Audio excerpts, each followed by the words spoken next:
অনাবাসিক জায়গায় যার যার বাসায় আছেন প্রত্যেকে অবশ্যই আসবেন এবং ভোট সেন্টারে এসে আপনার মতামত দিবেন, পছন্দের প্রার্থীকে ভোট দিবেন। এই ডাকসু নির্বাচনে আমরা যেমন করে পরিবেশ দেখাবো, যে অন্যায়ের বিরুদ্ধে প্রতিবিরোধ গড়ে তুলে আমাদের মতামত ব্যক্ত করার প্র্যাকটিসটা দেখাবো, বাংলাদেশ সে পথে এগাবে।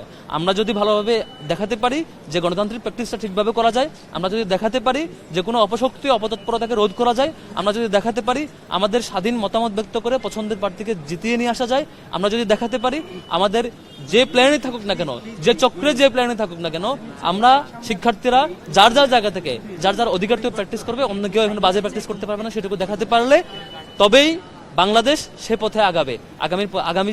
আগামী পথ চলায় বাংলাদেশ যত গুরুত্বপূর্ণ ইভেন্ট আসবে প্রত্যেকটা ইভেন্টেই সেভাবে আগাবে বলে আমি প্রত্যাশা করছি। যেন শিক্ষার্থীদের অনুরোধ করবো বাংলাদেশকে পথ দেখাতে, বাংলাদেশের আগামীর যাত্রাকে পথ দেখাতে প্রত্যেকে ডাকসু নির্বাচনে আসবেন, অংশগ্রহণ করবেন, শিক্ষার্থীরা ভোট দিবেন এবং ভোট দিয়ে আমাদের ডাকসুর যে সত্যিকারের যে প্রত্যাশা আমাদের এবং সকলের মতামতের ভিত্তিতে প্রতিনিধি স্বাস্থ্যকর অল টাইম ফ্যামিলি কেক, সব সময় অল টাইম হেলদি লাইফ নির্বাচন করা সেটি করবেন।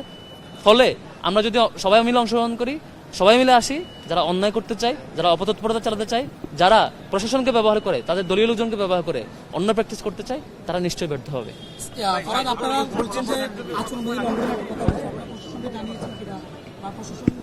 আমরা বারবার জানিয়েছি, এখনো ব্যবস্থা নেয় নাই।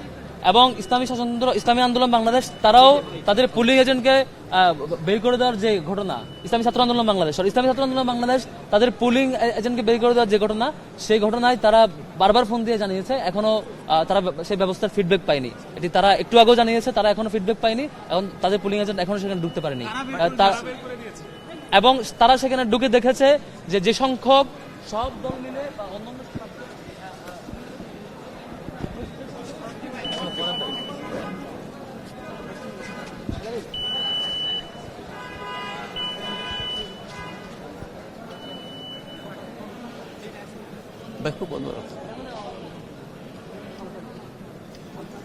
ব্যাকপ্যাক বন্ধ রাখ।